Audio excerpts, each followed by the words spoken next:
Nestled in the mountain town of Elmbrook, a quiet village tucked beneath snow-dusted peaks and thick pine woods, lived a woman named Mira Halden. 33 years old, she was the owner of a modest flower shop, Petal and Pine, and mother to a bright, imaginative 7-year-old named Kaia. Their lives had been shaped by both joy and sorrow. Mira had lost her husband, Callan, in a hiking accident when Kaia was barely a year old. Since then, Mira had learned how to balance grief and gratitude. She found solace in the soil, in morning coffee on the porch, and in Kaia's constant, bubbling curiosity. Their apartment above the shop was cozy, filled with houseplants, handmade quilts, and the scent of lavender. On weekends, Mira and Kaia would bake, read fairy tales, or wander into the woods behind their home with notebooks and colored pencils, sketching trees and talking to squirrels. It wasn't glamorous, but it was theirs.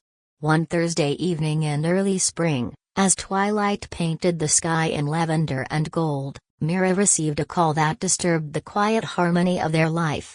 It was from her estranged sister, Alina. Mira stared at the name on her phone screen, heart hitching. Alina had always been the golden child, sharp, ambitious, dazzling. After their parents died in a house fire when Alina was in college, Mira had put her own dreams on hold to raise her. She worked 3 jobs to pay for Alina's tuition, skipped her own graduation ceremony to cover bills, and stood in the shadows while Alina rose. But in the years that followed, wealth and status transformed Alina into someone Mira hardly recognized. Alina now lived in the sprawling coastal city of Miramar, a hub of biotech startups, exclusive social clubs, and champagne brunches. She was now engaged to Elias Karan, a celebrity architect known for his glass-walled dream homes and 6-figure appearance fees. Mira answered the call. Mira. Alina's voice rang with forced brightness. Big news. Mira leaned against the windowsill, watching Kaia doodle at the kitchen table. What's going on? I'm getting married.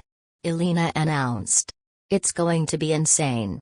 Coastal Gardens, yes, that venue, is hosting.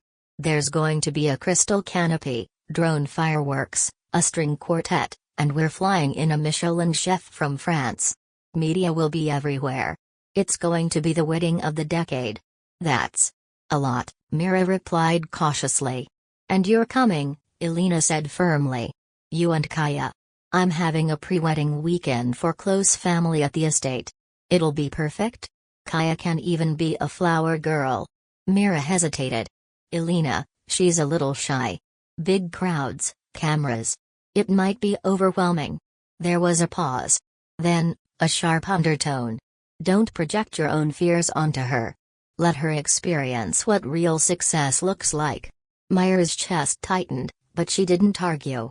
After a long pause, she agreed. A week away wouldn't kill them, right? She was wrong.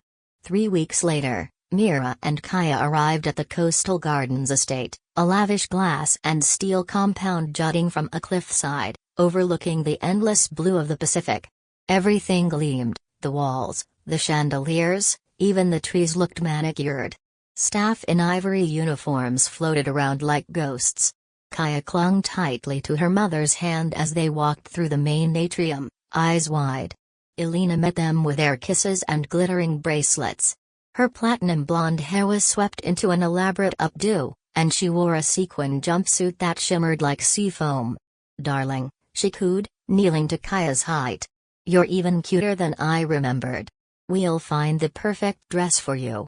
You're going to be on the front page of Soirée magazine. Kaia blinked.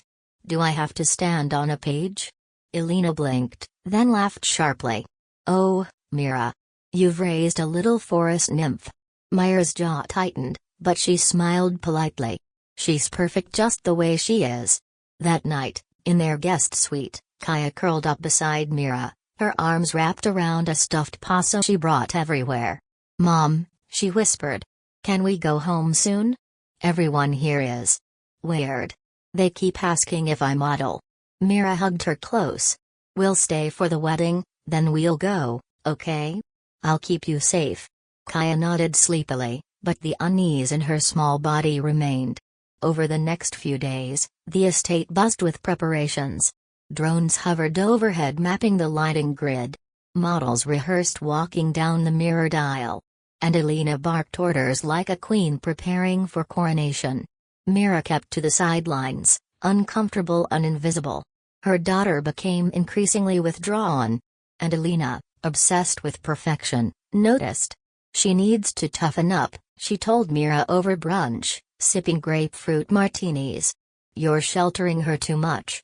She's a child, Mira replied. And she's not a prop for your spectacle. Alina scoffed. It's not my fault if she can't handle the spotlight. Maybe she gets that from you. Mira didn't respond. But that night, she packed half their suitcase, just in case. On the day of the wedding, the coastal fog rolled in early, cloaking the gardens in a grey chill. Mira dressed Kaia in a soft peach dress and white sandals. Kaia twirled once, then froze. Do I have to go near the glass people again? She asked. No, Mira promised. You'll stay with me the whole time. Guests began arriving in stretch limousines and chartered helicopters. The ceremony was held in the crystal atrium, a massive glass chamber suspended over the sea. Mira and Kaia arrived early, trying to blend into the crowd. Mira scanned the room, relieved that no one had assigned them formal roles. Kaia, tired from all the fuss, wandered a few steps forward and sat on an empty chair near the front. She looked up, smiled at the sunlight coming through the glass dome, and swung her legs. Then, Mira saw it. A golden plaque glinting on the chair, reserved for the bride. Before she could call out, a voice cut through the room like a whip. Get out of that chair. The room silenced. Alina was storming across the crystal aisle in heels that echoed like gunshots, her expression unrecognizable, a mask of fury, pride, and unraveling control. That's my seat. She screamed, pointing at Kaia. Kaia jumped, startled, and scrambled to her feet. I didn't know, I'm sorry. But Alina wasn't listening. She reached for the centerpiece, a massive crystal vase filled with white roses, and without a second's hesitation, lifted it high and brought it crashing down. Time slowed in the instant the vase shattered. The sharp, sickening crack echoed through the crystal atrium, glass spraying in every direction. Mira's scream tore through the still air as she lunged forward, but the sound of her daughter's cry came first. Kaia collapsed to the marble floor, a crimson line streaking down the side of her face, her tiny hands clutching at the wound as blood pooled onto her dress. Gasps rippled through the crowd. Someone dropped a champagne glass. The orchestra screeched to a halt mid-note. Mira was already at Kaia's side, shaking, barely able to breathe. Kaia, baby, stay with me, I'm here. Her voice cracked as she pressed trembling hands against the wound. The cut was deep. Blood stained her fingers, her sleeves, the pale tiles. Kaia whimpered, her breaths quick and shallow. Mommy. It hurts. I know, baby, I know, Mira whispered, her own tears streaming down her face. Alina stood above them, her chest heaving, one hand still outstretched as if unsure what she had just done. Her perfectly manicured nails trembled. Slowly, her expression shifted, not into regret, but into cold justification. She disrespected me, she muttered under her breath. She took my chair, my moment. Mira looked up, eyes wide with disbelief. She's 7, Alina. You hit a child with a vase. Alina stepped back, as if Mira's words were more dangerous than the vase had been. Guests remained frozen in their seats, unsure if they were witnessing a scene or a crime.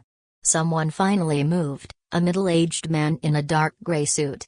He took out his phone. I'm calling the police, he announced, voice sharp. Alina spun around. No. Wait, it was an accident, she shouted. She startled me. I didn't mean. But the damage was already done. The blood on Kaia's cheek was real. The trauma in her eyes was unmistakable. Elias, Alina's fiancé, approached slowly. His face was pale. He looked not at Kaia, but at Alina. What did you do? He asked, almost a whisper. Alina turned to him, her voice desperate. She sat in my chair. She was ruining the ceremony. Elias didn't respond. He simply took a step back. The sirens came quickly. The police entered less than 10 minutes later, ushered through by event staff who whispered and pointed toward the shattered vase and blood-stained floor. Kaia was now wrapped in a guest's coat, her face pressed against Mira's chest. Her sobs had quieted, replaced by soft gasps of pain. An officer knelt beside Mira. "Ma'am, we've called an ambulance. Is this your daughter?" Mira nodded mutely. "And this woman struck her?" he asked, gesturing to Alina, who now stood near the broken glass with a dazed expression. "She attacked her," Mira said, her voice like steel. "For sitting in a chair." The officer stood. "Ma'am," he said to Alina, "step away from the child. Place your hands where we can see them." Alina blinked, her mask cracking. I didn't mean to. It was heat of the moment." Another officer moved in, handcuffs glinting. "Alina Halden, you are under arrest for aggravated assault on a minor." "No!" she shrieked, recoiling. "You don't know who I am. This is a mistake." The officer didn't blink. With practiced calm, he pulled her arms behind her back and snapped the cuffs in place. Alina thrashed, heels slipping on the marble. Her eyes darted around the room, searching for allies, for anyone. "Elias!" she screamed, "say something. Tell them it was an accident." But Elias just stood there, his jaw clenched. "I don't know who you are anymore," he said quietly. The officers began to lead her out, her protests echoing off the glass walls. "Mira!" she screamed, her voice cracking. "Mira, help me. You're my sister." Mira stared after her, heart pounding. Blood was still on her hands, her daughter's blood. And something inside her had broken. Whatever remained of their bond, whatever scraps of loyalty she still clung to, it was gone now. "You are no sister of mine," she whispered. The ambulance arrived seconds later. Paramedics rushed in, gently lifting Kaia onto a stretcher. Mira climbed in beside her, clutching her daughter's tiny hand. As the doors shut and the vehicle pulled away, she saw one last image through the glass: Alina being shoved into the back of a police cruiser, her veil dragging in the dirt. The ride to the hospital was a blur. Mira couldn't focus on the city lights, the paramedics' calm voice, or the rhythmic beeping of the machines. All she could see was her daughter's face, pale, frightened, stained with tears. They arrived at North Haven General, a sleek facility on a cliffside overlooking the ocean. Nurses met them at the ER bay and rushed Kaia to a trauma unit. Mira followed, numb and silent.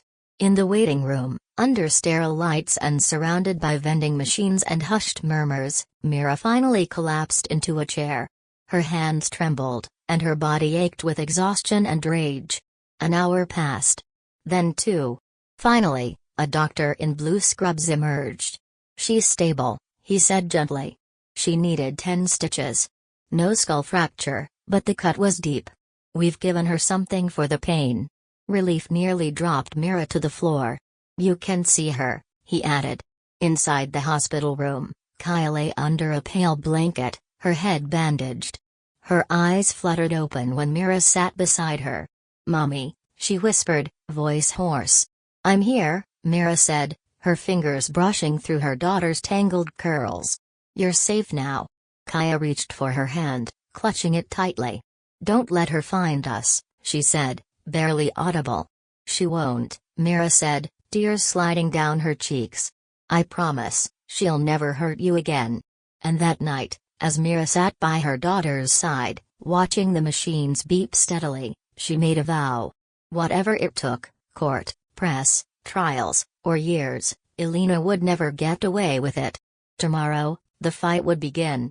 Morning in North Haven General came with a haze of antiseptic and sleeplessness. Mira sat by Kaia's hospital bed, cradling a paper cup of coffee gone cold hours ago.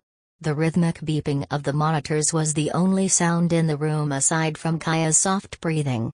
Her daughter slept deeply, exhaustion wrapped around her like a second blanket. The swelling on her temple had gone down slightly, but the bandages were a stark reminder of what had happened just hours earlier. Mira's mind wasn't quiet. It churned. Images of glass, of blood, of Alina's voice screaming she was in my seat. Replayed on a loop in her head. Rage surged through her again, but underneath it was something colder, resolve. By noon, after a brief conversation with Kaia's attending physician and a trusted nurse who promised to keep watch over her daughter, Mira left the hospital and took a cab straight to the North Haven Police Department. The sky outside was gray, the wind coming in sharp from the sea. It matched her mood perfectly. She stepped into the precinct, walking past a few officers who offered curious glances. She didn't wait to be called. She walked straight to the front desk. "I want to file formal charges against Alina Halden," she said, voice clear. "For the assault on my daughter." The woman behind the desk, who had already recognized the name, gave a slow nod. "Yes, ma'am. The arrest was processed last night. We're just waiting for your official statement." And so, Mira gave it. Everything. Every word. Every scream. Every second between Kaia sitting down and the vase smashing over her head. The police had already gathered surveillance footage from the estate, an entire media team had been recording everything for the wedding special. The attack was on multiple cameras, from several angles. There would be no twisting it, no defense of accident or confusion. The detective assigned to the case, Lieutenant Reyes, met with her personally. "This will move quickly," he said. "There's overwhelming evidence.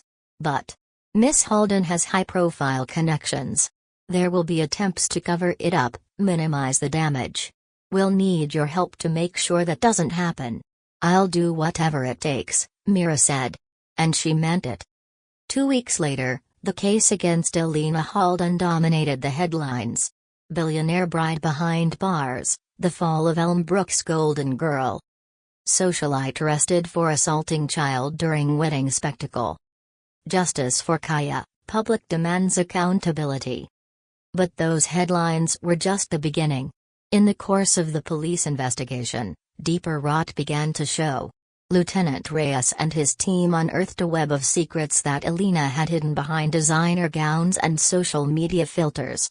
At first, it was rumors, disgruntled former assistants whispering about Alina's mood swings, erratic behavior, and drug-fueled rants during photo shoots. Then came hard evidence. Subpoenas brought forth internal documents from Alina's startup investment firm, Horizon Vox, revealing she'd lost over $60 million through reckless, illegal trades. Worse, she had forged quarterly reports to hide the damage and quietly fired employees who had tried to alert authorities. The State Financial Commission joined the case. A search warrant executed on her luxury penthouse revealed not only hidden financial records but also a large stash of prescription pills, some stolen, some fake, along with powder traces on glass trays and a half-used roll of $100 bills. Cocaine, benzodiazepines, amphetamines. The perfect storm of addiction and mania. 3 of her top employees came forward, testifying she'd begun acting unhinged months before the wedding. She screamed at people, hallucinated at meetings, and once locked herself in a bathroom for 10 hours claiming the walls were whispering. Her public persona had been a carefully constructed facade, propped up by money, media manipulation, and expensive PR teams. Elias, her now former fiancé, held a press conference days later. "I've ended my engagement with Alina Halden," he stated flatly. "I was unaware of the depth of her issues.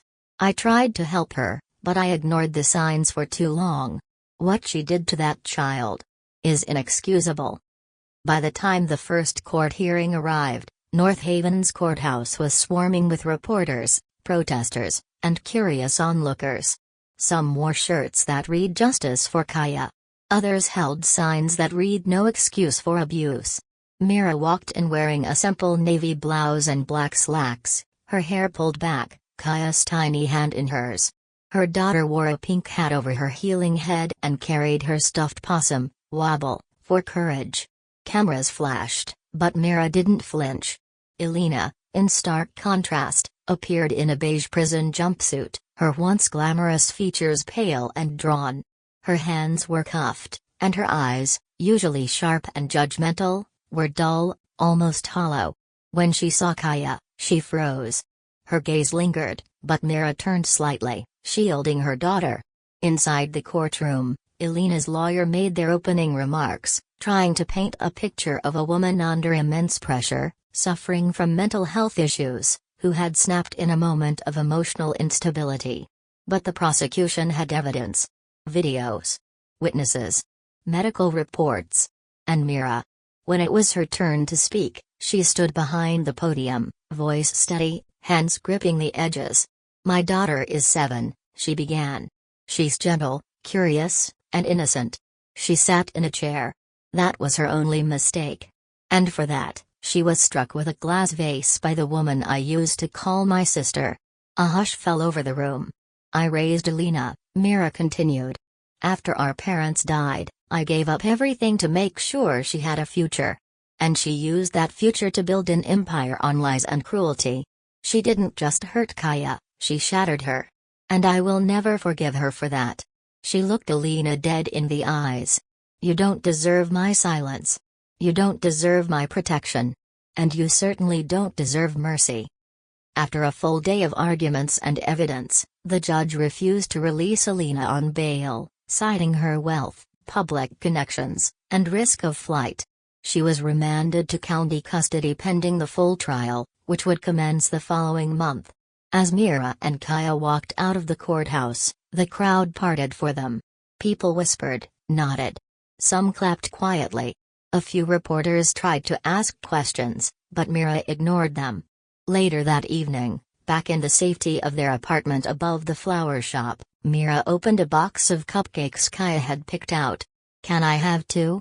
Kaia asked, grinning. "You saved my life," Mira teased. "You can have 3. They laughed. For the first time in weeks, it felt real. And that night, as Kaia drifted to sleep beside her, Mira sat alone on the couch, staring at a letter that had arrived that morning from the county jail. The return address, Alina Halden. The envelope was cream-colored, scrawled in her sister's handwriting. On the front, in red ink, it read, "Please read this one. I need you to know the truth." Mira set it down without opening it. There was a deeper truth she already knew: whatever they had once been was over. 2 months later, Mira found herself sitting on a cold wooden bench inside a high-ceilinged courtroom, her daughter's hand gently squeezed in hers. The air smelled of aged paper, old justice. The jury was in place, the judge silent behind a heavy oak desk, and the lawyers, both defense and prosecution, sat ready. Kaia fidgeted beside her, her stuffed possum wobble safely tucked in her lap. The final trial had begun. Alina Halden stood shackled at the wrists and ankles, her orange prism uniform a jarring contrast to the polished woman she once portrayed. Gone were the designer gowns, flawless hair, and diamond smile.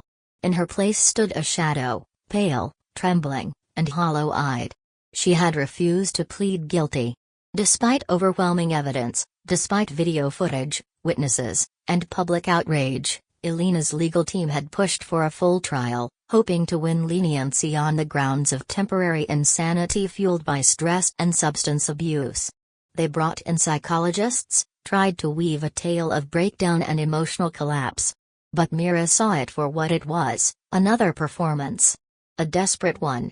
Over the course of the trial, the courtroom was flooded with details both horrifying and revealing.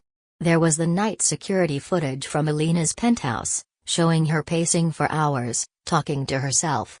There were financial records detailing months of illegal trades, embezzlement, and forged signatures. There were testimonies from ex-employees who described her as volatile and cruel, screaming one minute, sobbing the next, and then spending thousands on impulsive luxury deliveries as if money could erase the damage. The most difficult moment, though, was the testimony about Kaia. A pediatric trauma specialist was brought in to explain the extent of her injuries. The deep gash required 10 stitches. A minor concussion had followed. Nightmares were frequent. Startle reflex heightened. An ongoing fear of strangers, loud noises, and, most heartbreaking of all, glass. Kaia hadn't touched a drinking glass in weeks. Only plastic. Only soft. Mira sat through it all, her emotions coiled tightly inside her chest. Rage, sorrow, guilt. The courtroom lights seemed too bright, the walls too tall. Every time Alina looked at her, she quickly looked away. Whatever pride Alina once carried had evaporated, replaced by something frantic, something hollow. On the fifth day of the trial, Alina was finally brought to the witness stand. The entire room tensed. She looked older. Her voice trembled as she addressed the court. "I wasn't myself," she said. "I was under incredible pressure. I hadn't slept properly in weeks. I was taking pills I wasn't prescribed. Everything was spiraling." The judge didn't blink. "I didn't know Kaia was the one in the seat," she continued. I saw red. I wasn't trying to hurt the child. I snapped." Then she looked at Mira, eyes shimmering. "I know you won't forgive me," she said quietly. "But I need you to know I'm sorry. I'm sorry for everything. Not just the wedding. For the way I treated you all those years. You gave up everything for me. And I gave you nothing but pain in return." Mira stared back in silence, her expression unreadable. Later, during a break, Kaia turned to her mother with wide, unsure eyes. "Mom. If Aunt Alina says sorry, does that mean we have to forgive her?" Mira knelt down to meet her gaze. "No, sweet pea," she said gently. "Sometimes people say sorry because they want peace. But that doesn't mean you have to forget what they did. Forgiveness isn't a gift, it's a choice. And we don't owe it to anyone." Kaia nodded, absorbing the words in that deep, quiet way children do when they understand more than they let on. The verdict came 2 days later. The courtroom held its breath. The judge, firm and deliberate, read the charges aloud. Aggravated assault on a minor. Reckless endangerment. Securities fraud. Drug possession with intent to distribute. Falsification of financial documents. The sentence was swift and stern. 12 years in state prison, no possibility of parole for the first 8. Mandatory psychiatric evaluation and enrollment in a long-term rehabilitation program. Restitution of over $30 million to defrauded investors. Alina's face crumpled. Her hands trembled in the cuffs. "Please," she whispered, "I didn't mean to destroy everything." The judge didn't even look up from the paperwork. "Actions have consequences, Miss Halden. And today, those consequences arrive." The guards moved forward, securing her arms. As they began to lead her away, Alina turned one last time. She looked at Mira, eyes filled not with entitlement, but pleading. "We were sisters," she said, voice cracking.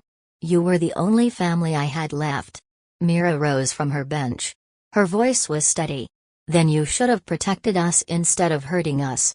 Kaia watched silently as Alina was led out, her cries echoing behind her like a fading siren. For the second time, Mira didn't flinch. She took her daughter's hand, stood tall, and walked out into the sun. Months passed.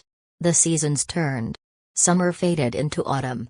The flower shop flourished again, not with exotic imports but with humble joy, sunflowers in mismatched pots, pressed leaf bookmarks from Kaia's school, tiny wreaths made from pine cones and twine. Locals came in more often now. Some offered quiet support, others simply smiled and left extra tips. Mira and Kaia moved into a small cottage a few blocks from the shop. It had a backyard with a cherry tree and a little porch swing. Kaia's hair had fully grown back, and so had her spark. She still had moments, flinching when glass clinked too loudly, pausing when strangers approached too fast, but she was healing. One day, as Mira swept the shop floor, she noticed a letter had arrived. Same cream paper. Same red ink. "Please. Just this one." She stared at it for a long time. But this time, she didn't even touch it. She dropped it straight into the shredder. Some bridges, once burned, can't be rebuilt. And some apologies arrived too late. That weekend, Mira and Kaia visited the Elmbrook Harvest Fair. Kaia ran ahead, laughing with a caramel apple in one hand and wobble bouncing in the other. She wore a glittery purple hoodie and mismatched socks. Mira trailed behind, watching with quiet joy. As the late afternoon sun dipped behind the mountain peaks, Mira felt it. Not peace, not quiet. But something lighter. Something like hope. They had survived the worst of the storm. And now, they were walking into the calm that followed. A year had passed since the trial, and autumn once again colored the trees of Elmbrook in shades of fire and gold. Life had become quiet, not empty, but peaceful, intentional. For Mira Halden, each day was no longer marked by fear or memories of glass shattering on marble. It was now measured in little joys, the hum of her flower shop, Kaia's laughter echoing through the backyard, the sound of rain tapping on her cottage roof. Kaia, now 8, had grown stronger. She smiled more, dreamed bigger, and no longer hesitated to reach for glass cups at dinner. Her nightmares came less often, and her confidence bloomed like the wild marigold she planted along the fence. She still carried her beloved possum, Wobble, but now it sat on her bookshelf, guarding her stories rather than her sleep. Mira had become a different woman, too. The court case had hardened something inside her, but it also carved out a deeper well of compassion. She joined a local support group for victims of family violence and began offering floral therapy sessions on Sundays, free workshops where women could create beauty with their hands while healing invisible wounds. One crisp Saturday morning, while packing bouquets for a wedding that felt worlds different from Alina's chaos, Mira noticed another letter. Same cream paper. Different handwriting. This one wasn't from prison. It was from Elias Karan, Alina's former fiancé. She hesitated, then opened it. Dear Mira. I don't know if this will reach you, or if you'll even care to read it. But I wanted to say thank you. Thank you for standing up when so many others stayed silent. I saw what Alina became, and I carry guilt for not acting sooner. I hope you and Kaia are safe, thriving, and surrounded by the peace you both deserve. If you ever need anything, please don't hesitate to reach out. Warm regards. Elias. Mira folded the letter and placed it in a drawer, not out of pain, but closure. Later that afternoon, she and Kaia walked through the farmer's market. The same one where, a year ago, Kaia had been too timid to speak. Now, she chatted confidently with the baker, carefully picked out a loaf of honey wheat bread, and handed her mother a sunflower she bought with her own saved-up allowance. Mom, she said, tugging Mira's sleeve, can we go to the lake tomorrow? Mira smiled, wrapping her arm around Kaia's shoulder. Of course. Just the two of us. As they walked home, hand in hand, the sky stretched above them, wide and open. The world hadn't been kind, but they had survived it, and in doing so, created something stronger than forgiveness or revenge. They had found freedom. And in the quiet rhythm of this new life, Mira knew the truth. They were whole again.